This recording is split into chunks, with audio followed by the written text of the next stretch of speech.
Hello. Good. How you doing? Welcome to Southern California. AP, you want competition at every position, but specifically about the quarterback, what they're going to be battling with no joint practices, and you never know what you're playing in the preseason games. Does it just makes practice even that much more vital? Well, I think more importantly, when we look at our team, we feel really good about our defense. And I think when you do have competition, you're going against one another, that's a great opportunity to showcase. So regardless of the joint practices, the preseason games don't take care of themselves, but we got 16 so practices for these guys to go at it and compete like they've been doing all spring and let the best man win. Do you have like an ideal time frame for you on when you want to make that decision on the quarterback? When it's right, when it's obvious, like okay, it's like a no-brainer. No need to rush it. I mean, but when it's clear and it's evident, then we need to make that decision and move forward. Talked about Aiden, how he's got some more swagger this year. What have you seen from Gardner so far, and what does he have to show you to kind of get the job? Yeah, I mean, both guys got a little swag now. That's kind of cool, right? Aiden didn't have so much last year, but he's kind of picked it up. And then with Gardner, just his personality is so unique, so free-spirited, but more importantly, a great teammate. He loves to compete. His attitude, his purpose, each and every rep that he takes, you can see that there's a driven player there that's always been an underdog. And that's a good thing for the Raiders because that carries over to the rest of our team and guys feed off of it. For lack of a better term, hey, Antonio, what's the standing board look like right now in that quarterback race? Where it was when we left spring. So are they even? Somebody taking the lead? Or? We got some more practices to go at it, to be honest with you. I don't think it's fair to do it. I mean, the offseason, there's not pads on. I mean, O-line, D-line, the way that's working out with protection, it's different when we get the pads on. I think you get a better feel for it overall. And then also guys just get into the system right away, in the spring, learning it. So there could be some days where, Aiden looked better than Gardner. There's some days Gardner, and then there's some days they both look bad. So they both look good, to be honest. So I think, it'll take its course while we're here in Southern California. When you do go to make that decision, how much will they're kind of standing in the league? Gardner's been around with no commodity. Aiden really kind of young, don't really know what he has. Like, how much does that play into thinking about who's the starter? Zero. Best player for help the Raiders win games is all that matters. AP, I know that you're the coach, you're going to make the decision, but how much will you listen to Luke or your captains, or is this going to be your gut telling you? I think myself, Telesco, and Luke Getsy will be the main guys there making that decision. Early in the spring, what did you see from your defense that you really liked, and how confident are you that they're going to elevate the play of the offense as well throughout training camp? Yeah, just how comfortable they are with the system now. Year 3 with Patrick Graham, the communication, the continuity, the ability to play with one another, to feel one another. I mean, it was a really, really good spring for our defense. They were gelling well. Add Christian in there. It was like he was with us the last couple of years. So they got to keep picking it up. It is a strength of our team. I mean, there's no need to lie about it. I mean, they're really good, and then they got to be good this year. As you go through training camp here, are you looking for a slow build as you work towards There's week nothing one? slow about what we're doing. We're hitting the field running. What are you looking to get out of these 2 weeks here in Costa Mesa? Bonding, competition, physicality, creating the Raider identity, and then really putting our stamp on what we want to have our play style look like, both on offense, defense, and special teams. I think that it's safe to say that physicality is something that you want to hang your hat on and be part of your identity. How anxious are you or excited are you to get the pads on? I know it's a few days away, but to start setting that tone. Yeah, I just think it's time. Our guys are eager. There's a lot of burn and desire in our players that want to just get out there and play. We got a couple days here where we can't do it, so we got to slow them down a little bit. But come next Tuesday, it's full throttle. We'll scrimmage, we'll go live, we'll tackle, we'll do all the good stuff to really get some competition and get a good feel for our team. Along those lines, what's the message to the team that you send on the way, arriving here, knowing that you've been there, done that a bunch of times as a player? I haven't told them that yet, so we'll discuss that this afternoon. But the key thing is, when you go to training camp and you go away, it's the brotherhood. It's us against the world. The good thing about it, we can't have fans here, right? So we're going to have to entertain one another. And sometimes that's a good thing. When you're in training camp at home, you get to run to mom and dad and the family and the kids and the wife.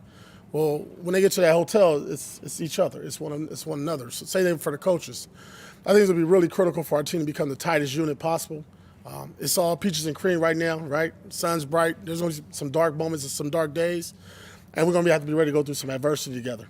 If it being from from Southern California, being here, being a growing up a Raiders fan, what does it mean to you? I love it. 30 miles from where I grew up. I landed, when the plane hit the tarmac, I smiled. It felt good to be, for me, home.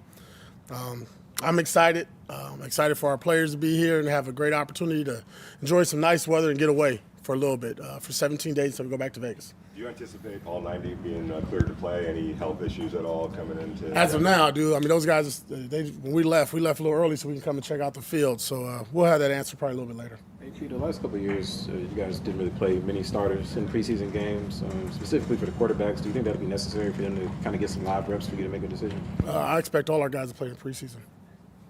AP is talk about the emotion, please. Your first training camp as a head coach compared to your first training camp as a player. Ooh, as a player, I was nervous, throwing up, I'm scared.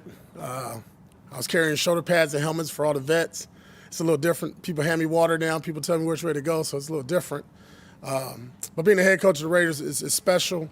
Having my first training camp back in Los Angeles, Southern California area is really special to a degree for me because it's full circle, right? I said I grew up watching the Raiders from 82 to 94 in Los Angeles.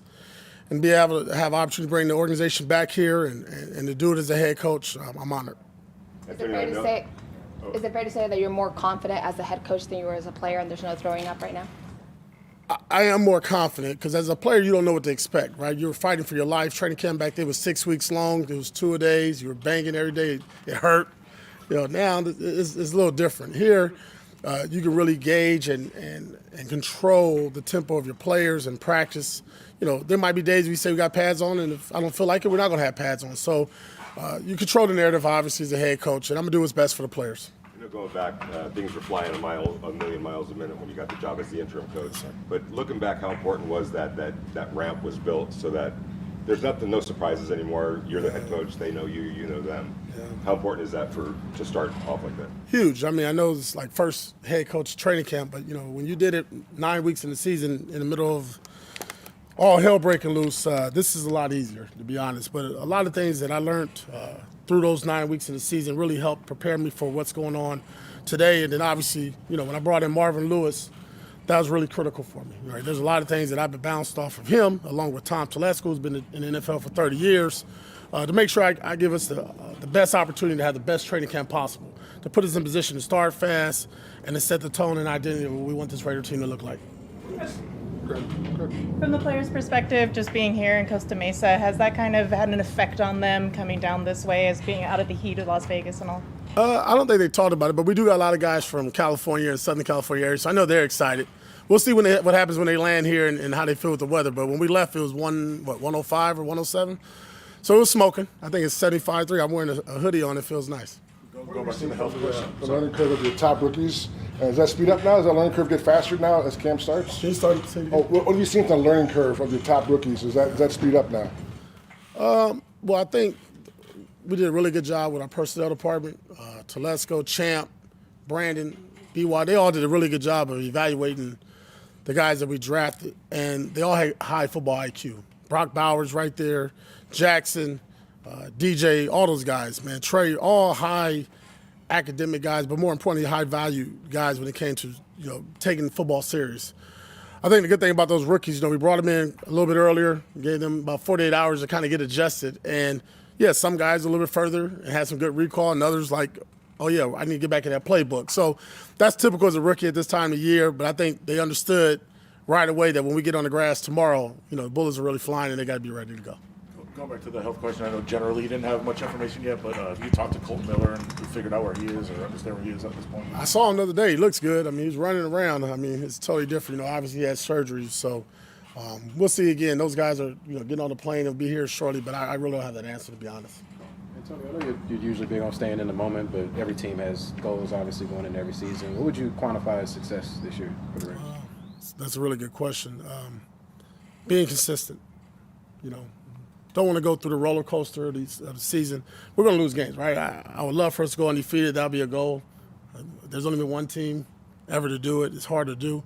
But just be a consistent team. Win, lose, or draw, that what you see with the effort, the discipline, the purpose, the all-out, the brotherhood and doing it the Raider way. I hope we can do that. Sometimes the ball's not going to bounce our way and the clock's going to hit zero and we're not winning. We didn't come out victorious, but more importantly, just the way we played. You know, did it sound right? Did it look right? If we could do that, I'll be pleased. But obviously, there's goals higher than that we really want to reach. I don't know if you got a chance to watch the Netflix series Receiver, but you know, Devontae said some things on that show. It was months and months ago, but if you have watched it, is it worth you guys talking about it, or was there anything that you didn't know that was going on at that time? Or yeah, I mean, I watched pieces of it, but there's nothing to talk about. You know, Devontae signed up for a show.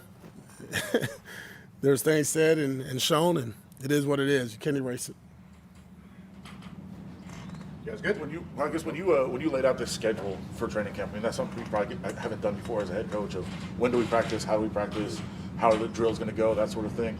Were there challenges that you were kind of interpreting, or? Yeah, I think just because you're not a head coach or haven't been a head coach, you understand how to schedule a practice. You know, you've been in the league, you've watched, you've been a part of it, you played. You know, there's and then at the end of the day, training camp to the off season is probably even as more difficult because you don't have your players there. So you can have all these drills, have all these things to do, and if only half your team shows up, you can't do it. Well, for us, we're fortunate everybody showed up. So it was pretty easy to do training camp. And again, you know, like I said, when you got Marvin Lewis in the building and Tom Coughlin on speed dial, it's pretty easy to do a training camp. Coach, a follow-up question to that. Knowing that you have the support of the players, does that add additional pressure for you as a first-time head coach, or is it something that actually makes it easier and it's kind of like an open-door policy? No, I don't honestly feel any pressure because we're prepared, we're ready. We have a very stern agenda of what we're going to get done here over the next 17 weeks, 17 days. I don't feel any pressure at all. And I know our players don't. We don't play that way. I'm not coaching that way. I'm not allowing our coaches to coach that way. We're going to play the game the way I was taught to play it. That's to have fun, be physical, enjoy doing it and doing it with one another, and let the chips fall where they fall. All right, thank you, Coach. Thanks, everyone. Thank you, Coach. Thank you, AJ.